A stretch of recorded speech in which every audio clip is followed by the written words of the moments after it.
بەناوی خۆی بەخشندە و مێرەبان ستاوتان لێبێ ئەزیزان و خۆشەویستان خۆشحاڵم جارێکی تر لە پەیامی تۆ هاتمەوە خزمەت دێو ئەزیز و خۆشەویست لە شاری هەولێر هەموومان ماوەیەکە لەسەر تۆڕی کۆمەڵایەتی فەیسبووکمان نووسیومانە اللهم بلغنا ڕەمەزان خوایە گیان بمانگەێنی بە مانجی پیرۆزی ڕەمەزان وردە وردە نزیکە بینەوە لە مانجی پیرۆزی ڕەمەزان و تەنها چەند ڕۆژێکمان ماوە وەی کە داخلی ئەم مانگە جیاواز و مانگە پیرۆزەیە بوو بۆ ئەمڕۆ لە نێو هاوڵاتیانی شاری هەولێرم لەمەوەی گفتوگۆیەوە بکەم بزانین چۆن خۆیان بۆ مانگی پیرۆزی ڕەمەزان ئامادە کردووە و هاوکات مانگی پیرۆزی ڕەمەزان لای ئەوان چی دەگەیەنێ و چیان بۆ کەسانە هەیە کتاوەکو ئێستاکە عیبادەت و پەرستش و بەڕۆژوو نەبوون لە مانگی پیرۆزی ڕەمەزان لە نێو هاوڵاتیانی شاری هەولێر تا توی مانگی هاتنی مانگی پیرۆزی ڕەمەزانەکەم ئێوەش بینەر و بیسەرمان بن و لەگەڵماندا بن. مانجی ڕەمەزان مانجی خێر و بەرەکەتە بەڕاستی لە هەموو وڵاتانی دنیا طبعا ئەوانی سەرمایەدار و کاربەدەست و شتن طبعا وەکو ئۆفەر یعنی دەدەنا ئەوەکانی خۆیان و ئاسانکاری دەکەن و هەرزانی دەێنخنە بازاری بەڕام کەم تەماشای ئێرە دەکەین بە پێچەوانەوێت هەم وەرزشەی ڕوعیا هەم وەرزشەی بەدەنیا هەمیش وەرزشەی عەقڵ و مێشتیە. مانجی ڕەمەزان مانجی بەرەکەتە مانجی لێخۆشبوونە خۆششتی بێ ئێوەران کە ئەو نانەی دانەی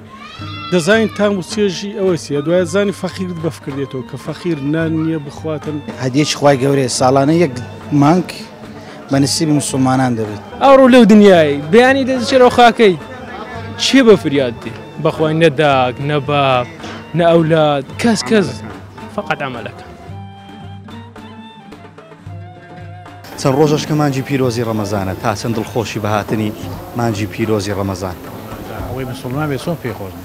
بە بۆنێ مانجی ڕەمەزانە پیرۆزبایی لە هەموو مسلمانانی جیهانەکەم مانجی ڕەمەزان مانجی خێر و بەرەکەتە بەڕاستی یعنی مانجێک کە ئینسانی مسلمان دەبێت خۆی بۆ ئامادەکا و بە دڵێکی پاکەوە بۆ خوای گەورە بە ڕۆژێک بێت. بەگشتی لۆ مانجی ڕەمەزان خۆت حازر دەکەیت چەند ڕۆژێکی کەممان مایە کەمتر لە هەفتێکمان مایە چۆن خۆتی لۆ ئامادە دەکەیت و ئامادەکردنی مانجی ڕەمەزان بە ئیمانەوە بەڕاستی بە ئیمانێکی پتەوە دەبێت ئینسان خۆی بۆ حازر بکە هەر خواردن خواردنەوە نیە ئینسان لە مانجی ڕەمەزانە بچێ خواردن بکڕێ و بازار گران بکە نەخێر تەنها تاقیکردنەوەی هەموو مسلمانێکە کە خۆی ئامادە بکە بە ئیمانەوە بە ئیمانەوە ئەساسە بۆ مانجی ڕەمەزان نەک بە خواردن. لە نێو 12 مانگ یەک مانگی داناوە بۆی کە ئێمە تاقی بکاتەوە چی تێ بۆ کەسانەی کە نێتیان نەهێناوەیان تاوەکو ئێستا کە بە ڕۆژوو نەبوون چیان پێ دەڵێ تام و چێژی بە ڕۆژوو بوون چۆنە؟ وڵای هەر ئینسانێک ئەگەر خۆی بە مسلمان بزانێ حسابی پاشە ڕۆژی دوار ڕۆژی خۆی بکە مانجی ڕەمەزان بەڕاستی گەورەترین مانگە لەناو هەموو مانگانە. بە ڕۆژووی تو فتارەکەی تۆ هەستێکی چۆن هەیە؟ خۆشتنی هەستم هەیە بەنسبەت خۆ من خۆشتنی هەستم هەیە ئەو کاتێک کە ڕۆژی دەشتێنی بەڕاستی یعنی تام و سێژێکی تایبەتی هەیە لە ساو ڕۆژەکانی تر. لە 12 مانگدا ئەمە یەک مانگمان هەیە پێویستە لەسەر مسلمانە تەبعاً بە تەواوی خوان ئامادە بکەن لەوە مانگە پڕخێر و بەرەحمەتە و لەسەر کڕیار و برێن لە فرۆشیارەکانیشدا لەسەر ئەوانی دوکاندارن و ئەوە شتیان لەسەر پێویستە یعنی ئەو مانگە ئیستیغلال نەکەن بە تایبەتی بازرگانەکان و ئەوانە یعنی لە هەموو وڵاتانی دنیا طبعا ئەوانی سەرمایەدار و کاربەدەست و شتن طبعا وەکو ئۆفەر یعنی دەدەنا ئەوەکانی خۆیان و ئاسانکاری دەکەن و هەرزانی دەێنخنە بازاری بەڕام کەم تەماشای ئێرە دەکەین ئەو بازرگانانی مەکە چی مسلمانیشن بە پێچەوانەوێت تەماشارەکەی زۆر ئیستیغلال دەکەن و بگرا ئەگەر لە کاتی وەک خۆشی دانەبی گرانتری دەکەن و داوا دەکەین ئینشاءالله ئەو وەزعی نەقۆزنەوە و حکومەتیش لە سەریاندا مراقب بی. تۆ فرۆشیاری لە بازاڕێ جلوبەرگیان فرەتانت هەیە پێم بڵێ لە وەرزی یان لە مانگی ڕەمەزان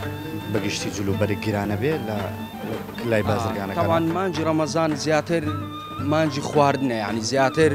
خەرکە ڕوو لە بازاری دەکا خواردن و خواردنەوە ئەو شتانە دەکرد یعنی زیاتر جمجۆڵەکە لەسەر ئەوەی دەبی تقریبا بازاری جلوبەرگ سەرەتایەکانی ڕەمەزانی زۆر کەس دەبی بەڵام دەتوانین برێن لە 15 مانگ بەرەو خوارەوە طبعا بازار جلوبەرگ دەبوژێتەوە زیاتر خەرک جلوبەرگی دەکرد و ئامادەکاری دەکەن بۆ جەژن بەڵێ ڕاست گران نەبێت جلوبەرگ بەخوای وەکو پێویستە بەڵام هەیە طبعا هەیە ئینسانی بێزەمیر هەیە طبعا وایە ئەو دەرفەتەی دەقۆزیتەوە و گرانتری دەکە حەسب دەگەڕێتەوە سەر زەمیری شەخسەکەی. پێم بڵێ چی تێ بۆ کەسانەی کە تاوەکو ئێستا کە ڕەمەزانیان نەگرتویان بە ڕۆژوو نەبوون پێم بڵێ بە ڕۆژوو بوون چه هەستێک بە ئینسان دەبەخشێت؟ طبعا هەستێکی زۆر خۆشە یعنی ئینسان کەواخوای پێغەمبەر صلی الله علیه و سەلەمیش دەفەرمێکەوە دوو خۆشی هەیە لێ ئەوەی یەکی دنیای و قیامەتی ئەوەی کەوا ڕۆژەکەی دەشتێنی تەبعاً فەڕاحناوی خۆشیێکی زۆر بە دەروون ئینسانی دەبەخشێ و کاتێ وە لە ئەجر و پاداشتەکەیشی تەبعاً نەبراوێ خوای گەورە داینیان تەنها بەس خوای گەورە فەرمووتی بەس بە خۆم دەزانم کەەوە ئەجر و پاداشی چەند زۆرە و چۆن پاداشی دەرەمەوە تەبعاً هەموو کەسێکیش یعنی ئەوەی کەوا لە درو دەروونەوە بڕیاری دابی خۆی ئامادە بکات و بڕیاری دابی بە ڕۆژی و بی تەبعاً دەتوانی هەر چەندی گەرما و سەرما ئەوانە هیچ تەسیری لێ ناکات طبعا زۆریش گەرمابی هەر دەتوانیت عەزم جەزمی باوەڕی بەخۆی بیت هەر دەتوانی مانگی پیرۆزی ڕەمەزانە تقریبان چەند ڕۆژێکمان ماوە چاتەن دڵخۆشی کە دەگەیت بە مانگی پیرۆزی ڕەمەزان مانگەی زۆر خێر و بەرەکەتە مانگەی زۆر پڕخێر و بەرەکەت و مانگەی زۆر خۆشە بەڕاستی یعنی لەو مانگەیت هەتا پێمان بکری عیبادەتی خوای بکەین ڕۆژووی بگرین نوێژان بکەین هەتا پێمان بکرێتن ڕوو لە خوای بکەین یعنی هەندێک شتەیە بەلاوی بنین تۆڕە کۆمەڵایەتیەکانە فەیسبووکە هەر ئەوانەی کە هەیە بەلاوی بنێن زیاتر ڕوو لە خوای گەورە بکەین بەڕاستی یعنی وەکو بری هەم وەرزشەی ڕوعیە هەم وەرزشەی بەدەنیا هەمیش وەرزشەی عەقڵ و مێشتیە بەڕاستی یعنی ئەو مانگەشی زۆر پڕخێر و بەرەکەتە هەتا ڕەمەزان بەخۆی ڕەمەزان لای من بەڕاستی مانگەی زۆر واتادارە لە هەموو مانگەکان خۆشتر لە لای من خاستن ئەو کاتێک کە بە ڕۆژی دەبی و فتاری دەکەیەوە و لەیلەتول قەدر و ئەوانە دەکەی بەڕاستی تەراویعی دەکەی یعنی مانگەشی زۆر جیاوازە لە چاو مانگەکاندی مانگەی جیا کردوتەوە ینی لە چاو مانگەکانی تر فعلەن هەست بۆ جیاوازی و مانگە کردووە لە مانگەکانی تر کاک زیاتر دڵت خۆشە ینی زیاتر بەر و ڕووی خوای پەروەردیگار دەگەڕێەوە بەڕاستی لەو مانگە یعنی هەر دیارەکە کە خوای گەورە جیای کردو حتمەن مرۆڤیش هەست بۆ جیاوازی دەکا لە ڕووی لە مانگەکانی دەبینی تەماشا دەکەی لەیلەتول قەدری تێدا تەڕاویعی تێدا سەرەرای ئەوەی بە ڕۆژی دەبی خێر و چاکەت زیاترە یعنی حەز دەکەی یعنی لایانی ڕوعی زیاترە یعنی نێزیک بوونەوە لە خوای گەورە زیاترە لە بەشەرەکان هەست دەکەی نێزیک بوونەوە زیاتر هەست و سۆز لە بۆیان دەزوو لێ ڕحمت پێیاندا دەبینی لە هیچ مانگەی یعنی تەماشا دەکەی زەکات ئەوە نەبووە بەڵام لە مانجی ڕەمەزان دەبی زەکاتی بدەی ئەگەمانکانیش بدەی وێ بەڵام بەهام لە بۆ ڕەمەزانی ئەو قورئانی پیرۆز دابەزیوە یعنی زۆر مانگەی بە شدەتە پێم بڵێ چی تێبوو کەسانی کە تا ئێستا بە ڕۆژوو نەبوون پێیان دەڵێ بە ڕۆژوو بوون چتام و چێژ و عیبادەتێکی چۆنە چی تێبوو کەسانە بەخۆی ئەوانەی کە بە ڕۆژی نابن یعنی لە گەورەی و شەهبەتی ئەو مانگەی نەگەیشتینە ئەگەنا بزان ئەو شەهبەت و گەورەی هەیە لە مانجی ڕەمەزاندا بەڕاستی یعنی بەبێەوەی ئەم پێیان برێم یان یەکەشکە پێیان بێ خوای گەورە یعنی فەرز و واجبی کردی لەسەرت ئەگەر حوزرت نەبوو یعنی ئەگەر شتێکی وانە بلۆ بە ڕۆژی نابی یعنی بێبی باشترە پێیان بڵێ کە عیبادەتێک کە جگەلەوەی کە عیبادەتێکی بۆ پەروەردیگارە دەبێتە هۆی دڵخۆشبوونی خۆشت بالضبط دەبێتە هۆی دڵخۆشبوونت دەبێتە هۆی یعنی ڕوعیەت و نەفسیەتت گەورە دەبی یعنی تێگەیشتن زیاتر دەبی ئەتو کە بە ڕۆژی دەبی فتاری دەکەی وەزانی هەموو دنیای تووە نزیکە بینەوە لە مانگی پیرۆزی ڕەمەزان مانگی ڕەمەزان بەگشتی لای تۆ مانگێکی چۆن والله مانگی ڕەمەزان هەرچەندی وەسفی بکە هێشتا هەر کەمە یعنی ئەوە هەم خۆشیێکە کە لەوە بە شەریعەت دانرایە هەم لە ڕووی یعنی سەحیەوە هەم لە ڕووی یعنی خێر و خێراتەوە لە دوو دڵخۆشی هەم گۆڕانکاریەکیشە بە ڕێی خۆم ینی لە ژیان ینی گۆڕانکاریەکیشە کە لە ژیانی مرۆڤەکان دەکرێت تاموسێژەکی خاصی خۆشی هەیە جیاوازە لە دوان زەمانەکەی تر کە ڕۆژ نیورانە هەرستی وسبەن هەرستەوە ناین دەخۆی مەسەن نیۆڕۆیان هەرستەوە دیسان ناین دەخۆی ینی ئەوە بەڕێی خۆم یعنی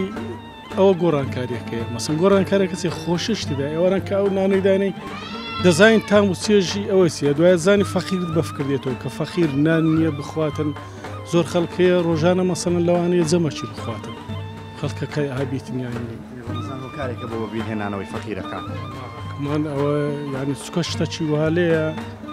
یعنی وەصف ناکرێت بۆ ئامادەکرد بۆ بەتەمای چی بکەی بەرنامە چۆنە بێ بۆ ڕەمەزان والله من تقریب دە 15 ساڵ لە وڵاتی سوئیس ژیایمە ئێستاش ڕەگەزڕامە وێندرێم هەیە لە وێندرێژ هەردەم یعنی بە ڕۆژوو بووینە 20 ساعات ئەلەوێ 20 ساعات بوو 20 ساعات بوو کە بە ڕۆژی دەبووین یعنی زۆر هیلاک دەبووین بەس ئێوەران کە فتارمان دەکردەوە هەستمان دەکرد کە ئەمە خۆشیەکە و یعنی دڵمان پێ خۆش دەبوو حەزەکەم تۆزێک گفتۆگەکەمان ببینەوە ئەولا لەوێ بە ڕۆژوو بوون چۆن بوو لە لەوانەیە لە ئێستا ببینی دەوروبەرت هەموو بە ڕۆژوو بوون دەوروبەرەکە تۆزە کاراسانیت بۆ کا لەوەی کە کۆڵانەکەت هەمووی بە ڕۆژوو تۆش پێداساییە بێ بەڵام لەوەیە خەڵک هەموو بە ڕۆژوو نەبێ و پابەندی ئیسلام نەبێ لەوانەیە کەم بنەوە کەسانێکە بە ڕۆژوە بوون چۆن بوو چی وایە کردکە لەوێش هەر پابەندی شەرع بێ لێندرێک کەس حەقی لەسەر کەس دانیانی مەسەڵەن تو ئیسلامی هەوس لێوی لە خۆت دەچێت دیسکۆی هەوس لێوی لە خۆت نێژ و تاعاتی خۆت دەکەی و ڕۆژی خۆت دەکەن لێوێندەر دموکراتیش تەواو هەیە لە ئەو شتانە بەڵام بەتر نەبوو لەوەی کە خەڵکێکە بوو نانیە خوارد لە بەرچاوی تۆ برادرەکان ڕەفیقەکان من ناخۆش بوو یانی تەبان بەس ئەتو بە خۆت و ئەنی ئیمانەکەەوە لێ دەکە کە تو یعنی هەز بە شتێک کە هەز بە خۆشیەک بکەیت لێرە خۆشترە هەن لەوێ والله هەردوو لا خۆش خۆی هەیە یعنی لێوێندری هەز دەکەی کە تو ئیسلامی یعنی ئیسلامێتەکەی خۆت لێوێندرێژ لە هەموو زیەکەریەک خوا هەیە تەوان هەموو یەک ئیسلام هەیە تەربیقی دەکەی ینی لەوانەیە قسە لەو خەڵکیش بکەی مەسەڵەن ئەو خەڵکە ینی بگەنە نەتیجەی وهالە ینی مەسەڵەن هەست بکەن کە ئەوانش خۆشیەکە ینی زۆر کەسێ مەسەڵەن لێوێندری مزگەفتیان کردەوە خەڵک زۆر بوویتە ئیسلام لەو دەوڵەتانە بە پڕۆپڕ قەپاتیان کردی ینی بەڕاستی ئەو شتانە هەیە لێوێندەرێ پێم بڵێ چیت هەیە بۆ کەسانی کە ڕۆژویان نەگرت و تا ئێستا بە ڕۆژوو نەبوون پێیان دەڵێ بە ڕۆژوو بوون جگە لە عیبادەتەکەی چتام و چێژێکی هەیە والله هەر لە ڕووی جەستەوە یعنی شتێکی زۆر مهمە چکە ئەوە یعنی هەست بە ئەوەی دەکەی لە ڕووی توبیەوە یعنی ئەو مەعیدەیە ئیستراحات دەکەی کۆت و سیارێک مەعادە لێ بخوڕی وەک سیارە نییە بەس یعنی برین ناخۆشە هەڕۆژ نان بخۆنان خۆتێکە و ئەو چاورێ لە قەلبت کەم دەکاتن یعنی نەوع درخۆشبوونەشی هەتا هەموو جەسە نو دەبتەوە باوەڕ بکەوە یعنی شتێکی زۆر زۆر مهمە ئەم گۆرانە شم دانایە لە مانگی ڕەمەزان بەس هەروها لە ینی بە شتێکی وا ئەوە نەکرا چەند کۆپڵەیەک لە بیر ماوەیان چەند دێرێکی شعرەکەش بێ بۆمان بڵێ واللهی شتەکە تەنزیلم کردبوو زۆر بەڕێکم ناو مەسعود مەلازادەیە تەبعاً گۆرانی شتوالەش زۆر دێن سەلامەت بجانەکە يا خدا بخير بجانا يا ومانجي رمضان يا خدا بخير بجانا يا ومانجي رمضان مانجي خير وبركات بمسلمان مانجي خير وبركات بمسلمان بەڵێ زان و خۆشەویستانەوەی بینیتان بەشێک بوو لە ڕاو سەرنجی کاسبکاران و هاوکات هاوڵاتیانی شاری هەولێر کە کۆی گشتیان دڵخۆشم بە هاتنی مانگی پیرۆزی ڕەمەزان و هەمویان بە عیبادەت و بە پەرستشی خوای پەروەردیگار بە تەمام پێشوازی لە مانگی پیرۆزی ڕەمەزان بکەن من هە لە نێو کاسبکاران و هاوڵاتیانی شاری هەولێر لە بازاڕی لەنگە دەمێنمەوە بەڵام دوای ناوبڕێکی کورد بێ خزمەتی و عەزیز و خۆشەویست شاد دەبمەوە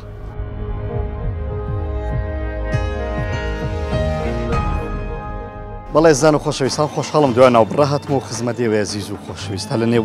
خەڵکی شاری هەولێرم و گفتوگویەوە دەکەم تا چەند دڵخۆشم بە هاتنی مانگی پیرۆزی ڕەمەزان و بزانینەوان لە مانگی پیرۆزی ڕەمەزان زیاتر بە چیوە خەریکن و بە تەمان عیبادەتەکانی خۆیان چۆن ڕێک بخەن لەگەڵەوان بەردەوام دەون بینەرەوی سەرمان بن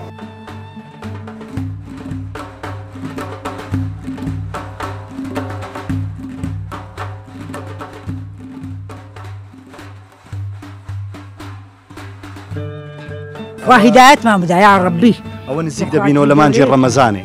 چکو خۆت لۆ حاضر کردێن نێتتینا ئینشاءالله والله ئینشاءالله خوای لەگەر مردنی تێدا نەبی ئینشاءالله لەگەریدا باشە بەڕای تو لە ڕەمەزانان خۆمان بە چ خەریک بکەین باشە خۆمان بە چ مەشغوڵ بکەین والله بە نوێژ و تاعات و کاسبێکی بە حەلالی و تەواو تەکمیل شت گرانکردن و بەدوو خواردن کەتن و ئەدی ئەوانە ئەوانێژ کوڕە واللهی ئاخر چ بکەین گرانکردن بەدەستەمەنیە چ بکەین بازار گران دەبی بە عام لە ڕەمەزانە وای بریم چی باشە هەندە جای وەڵا گرانی بەندە جای شەرزانی نامەی تووە لە ڕەمەزانان چ دەکەی لە سبەینی هەتای ئێوارە زیاتر بە چ خەریکی والله ئەبێرە خەریکم ئەبێرە ئەوە دوکانی خۆمە بە کاسبی خەریک ئیشکردن و هاوکات بە ڕۆژوبوون زەحمەت نییە بەیەکەوە والله نا والله گەل تو دەبی خۆی خوا ئەوەت بداتن کو دەبی تو پشتی خۆتێکەکەی نابی دەبی یارمەتیمان بدا ئەدی کو چەند ساڵ دەبی بە ڕۆژی دەبێت و واللهی چەند ساڵ دەبی بریم چەند ساڵ دەبم ئەری بەخوای لە هەفتەیەوە دەستم پێ کردیا تا ئێستا معلوم نییە دە ڕۆژم خواردبی هەتا ئێستا خوای گەورە بە زیادی کە بە ڕۆژوو نابوو چ برێم کاکە کەس ئامۆژگاریان کەس ئەمە بەخسەی کەس دەکا بە قسەی من دەکەن ئەگەر ئەتوو پێیان دەرێ ئەگەر قسەچان لۆ برێت پێچیان پێ دەرێ چیان پێ برێم چی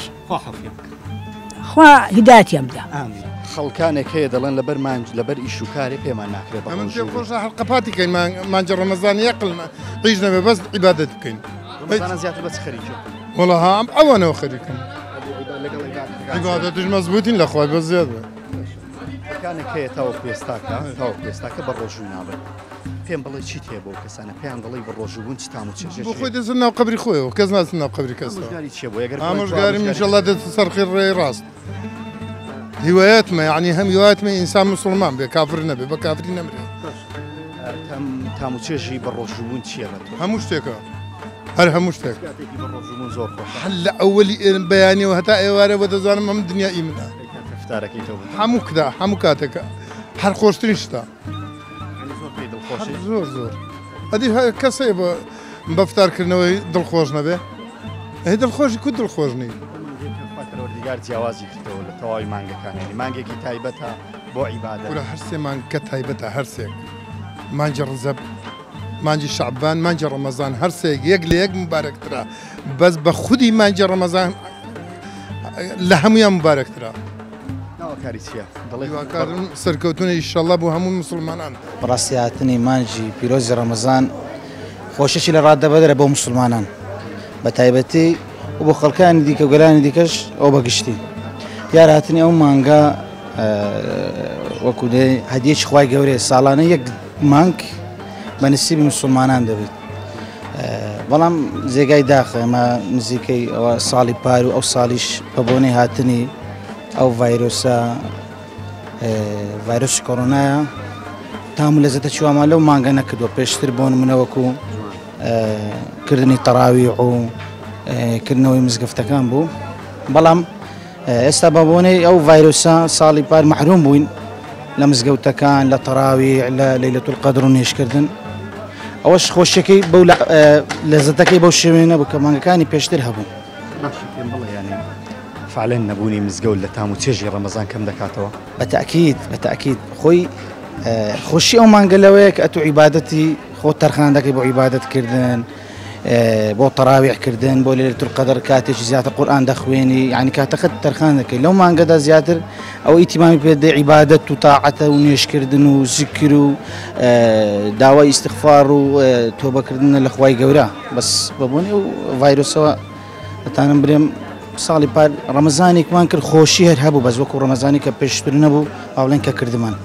هیواداری لەو ساڵیش مزگەوتەکان دانەخرێ بۆی کە تام و چێژی زارایەکە داواکارین مزگەوتەکان دانەخرێت ڕێکاری ئاسانتر و باشتر هەیە بۆ نمونە دەتوانین مزگەوتەکانیش بکەین و خۆشمان بپارێزین پێم بڵێ چۆن خۆت بۆ ڕەمەزان ئامادەکرد و نیەتی چیە لە مانگە وەڵڵی من هەر وەکو ساڵەکانی پارە دڵم زۆر خۆشە بەهاتنی ئەو مانگە وەکو مسلمانێک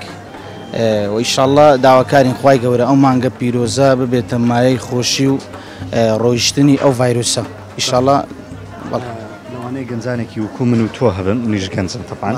تا ئێستا بە ڕۆژوو نەبووبوونیان تا ئێستا زۆرێک لە جۆرەکان ڕویان لە دینە پیرۆزەکە نەکرد بێت پێیان دەڵێ مانگی پیرۆزی ڕەمەزان چ تام و چێژێکی تێدایە جگە لە عیبادەتەکەی کاتێ بە ڕۆژوون چ تام و چێژێکی تێدایە خۆی وەکو مانگی ڕەمەزان ئەگەر بێناسێکی بەسیتی بکەم یەک لە زانایەکانی غیر دین مانگێک لە مانگەکان بە ڕۆژوو بوو گوتی بزانم ئەو تامەی چێکەوە مسلمان بە ڕۆژوو دەبێت لەو بە ڕۆژبوونە زۆر شتی بۆ بەدەرکرد یەکەم شت لەوانە هەستیان کرد معاناتی فەقیر و هەژار چۆنە یعنی کە لەو مانگەدا تۆ خۆت بە ڕۆژوو دەکەی لە شوێنێک بۆ منە 16 سعات بە ڕۆژوو دەبی بە جێرەی شوێنەکان دەگۆڕێ لە شوێنێک 10 سعاتە ینی هەستیان کرد معاناتی فەقیر و نەبوونی خواردن چەندە بە ئازارە بەحدی وەشکە خوای گەورە ئەو مانگەی بۆ مەدانەوە بۆ خۆیانکردنەوەی گوناحەکانمانە و لە پاشانیش مژدەی جێژنی پێداین کە ئێمە لە وەکو مسلمان دوو جێژنمانە ئەویشیان ڕەمەزان و قوربانە لە پاش 30 ڕۆژ بە ڕۆژی بوون و تاعەت و عیبادەت و خۆ ڕەزیلکردن لە قاپی خوای گەورە پاشان جێژنێکمانێکەوە خۆشیێکی لە ڕاددا بەدەرە و وەکو مسلمان ئێمە فەخری پێوە دەکەین. ئامۆژگاری چیە بۆ گەنجان بۆی کاوانەی کە بە ڕۆژوو نابن؟ بەڵێ ئامۆژگاریم بۆ هەموو گەنجان ئەوەیە ئەو گەنجانی مسلمانن داواکارم هەرچی زۆر بگەڕێنەوە بەڕاستی لەبەر ئەوەی هەر چەندی بگەڕێەوە هێشتان زووە خوای گەورەش زۆر بە ئاسانی دەت قبولی دەکاتن هەر کاتێک تۆ تۆبە بکەیت کە ئەنەهو ئینشاڵڵا تۆبەچی یەکجاری خوای گەورە لێت قبول دەکات چونکە بەڕاستی تام و چێژی ئەو مانگە لە ڕاددەبەدەرە. مانجی ڕەمەزان دووبارە هایتەوە درت بە مانجی ڕەمەزان خۆش دەبی؟ دیکو درت بە مانجی ڕەمەزان خێر و بەرەکەتشی گەورەیە لە مانجی ڕەمەزان. باشە لە مانجی ڕەمەزان زیاتر بە چ خەریکی وەکو خۆت؟ وڵای بە ئیش و کاری دوکانێ بەس عیبادەکەشمان لەبێ عیبادەکەی لە پێشترە لە بۆی ئەشیاکەی لەگەڵ عیبادەتەکان کوی بەگشتی باشی؟ عیب نییە هەم جەمعاتە عیبی نییە ئینشاءڵڵا دڵت خۆشە بە مانجی ڕەمەزان. ئەرێ وڵا ئەو شتەی چاکە خۆ پاوە دەکەیەوە خۆ ئالو گۆڕ پێ دەکەی لە خواردن لە هەموو تشی خۆت نوێ دەکەی وڵا خۆی نو دەکەی بەوەی نزیک دەبینەوە لە مانجی پیرۆزی ڕەمەزان پێم بڵێ تا چەند دڵخۆشی بە مانجی پیرۆزی ڕەمەزان؟ ماگە چ مبارەکە ماگە چ پیرۆزە سان دەبی تێدا بە ڕۆژی بیتن بڵێ بەگشتی مانجی ڕەمەزانان زیاتر بە چ خەریکێتەوە؟ وڵای برێن زیاتر بە ڕۆژی دەبین و نوێژ دەکەین و کار و کاسبی خۆمان دەکەین تەراوی ئاوە شتانێ زیاتر ئامادەکردێ لەوە مانگە الحەمدولillah لە خۆی بەزابی ئینشاءڵڵا بەی موسڵمان دەبێ من هەوڵ دەی خۆی لە بۆ ئامادە بکەین. لێرە دوکانت هەیە؟ بەڵێ لە مانجی ڕەمەزان هەوڵ دەدەن هیچ کات کەلوپەلەکان گران بکەنەوە؟ نانە نەخێر نانە بازرگانەکان لەو مانگەی هەڵ لە قۆزنەوە بەگشتی بۆ گرانبوونی شتەکان؟ بەڵێ هەیە خاصن خواردن بەڵێ ئەوەی خواردنی گران ئەرێ وەڵا هەر بەخۆی لە شەریعەتی ئیسلامیدا ڕێ پێدراونیە بەڕاستی. پێم دەڵێ بە ڕۆژوو بوون تام و چێزێکەیە؟ وڵای تام چێزێکی ئیمانی هەیە لانی تەندروستی هەیە بەڕاستی تام چێزێکی تایبەتی هەیە. چیتێ بۆ کەسانی کە تاکو ئێستا کە بە ڕۆژوو نابن؟ وڵای داواکارم لەوخان لەو مانگەی کە تۆبەی بکەن بگەڕێنەوە بە ڕۆژوو بە نوێژی بکەن ئەنی بەڕاستی هەم لە بۆ دینەکەیان هەم لە بۆ تەندروستیەکەشیان بە خێر ببنە برای بەڕێزی.